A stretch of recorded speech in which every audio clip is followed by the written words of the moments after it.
Coming up on KMNH, the makers of Oreo Cookies surprised their customers with 2 new summer flavors.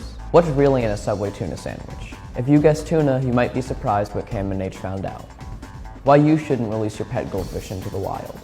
And just because you can doesn't mean you should. KMNH tells you why it's a bad idea to pee in the pool.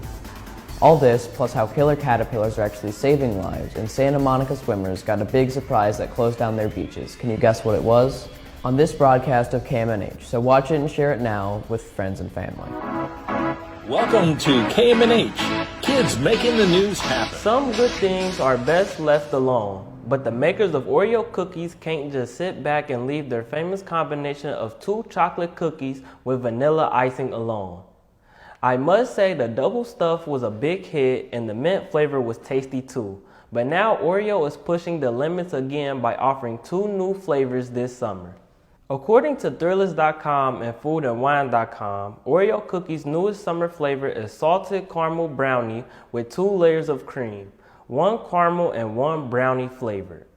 And the second flavor is an apple cider donut with apple cider flavored cream between 2 golden Oreo cookies.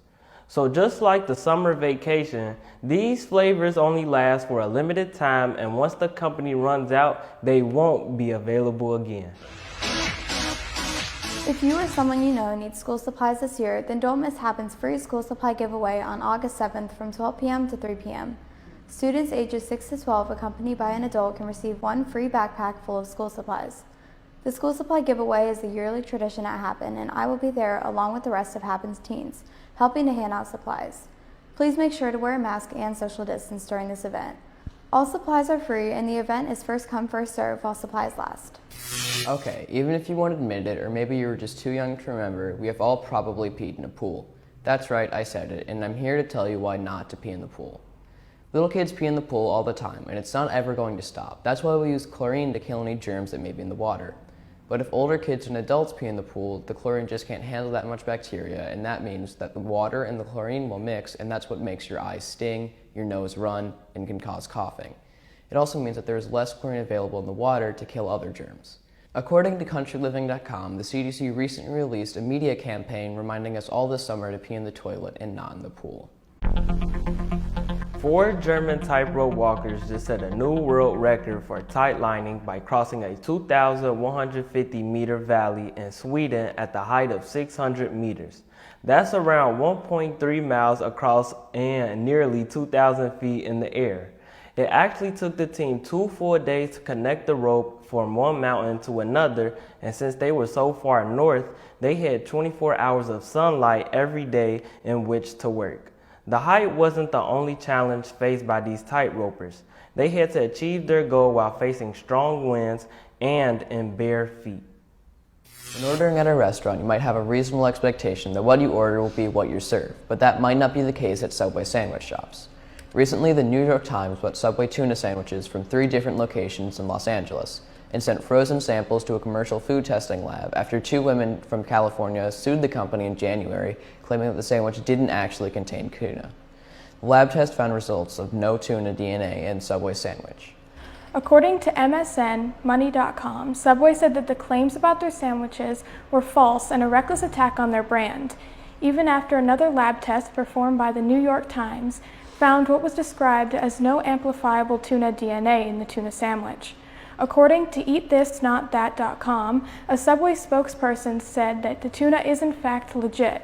Subway delivers 100% cooked tuna in its restaurants, which is mixed with mayonnaise and used in freshly made sandwiches, wraps, and salads. Fish experts have said that Subway might be telling the truth, but because tuna is so heavily processed, the test may not have been able to identify the tuna. Peter Horn, director of Ending Illegal Fishing Project at Pew Charitable Trust, said the further you get the fish from the bone, it is harder to recognize what kind of fish it is.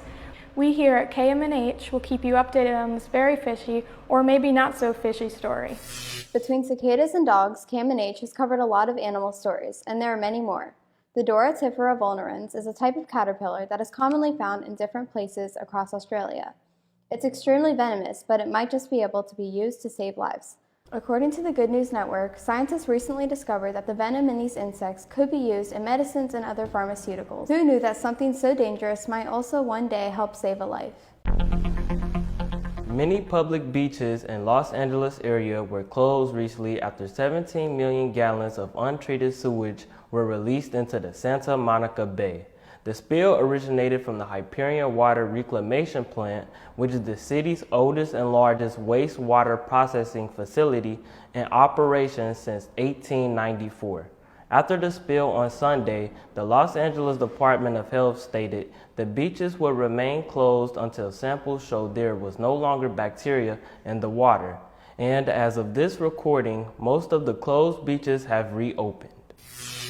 Michigan State troopers arrested 2 people outside of Detroit after the car they stole to flee police ran out of gas during the chase. Similarly, an Orlando man attempted to steal an elderly man's car but didn't make it far before getting captured due to the fact that he did not know how to drive a stick shift. He stalled out every time he tried to drive the car before attempting to flee on foot, stealing another woman's car and then being apprehended by authorities after a short chase. Civilians in Minnesota are being reminded not to release their pet goldfish in ponds and lakes after someone fishing in Keller Lake in Burnsville, Minnesota, caught a giant goldfish.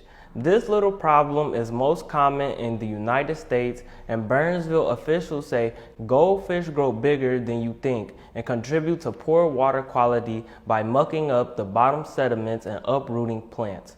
Officials also say they have found goldfish that were 18 inches long and weigh over 4 pounds.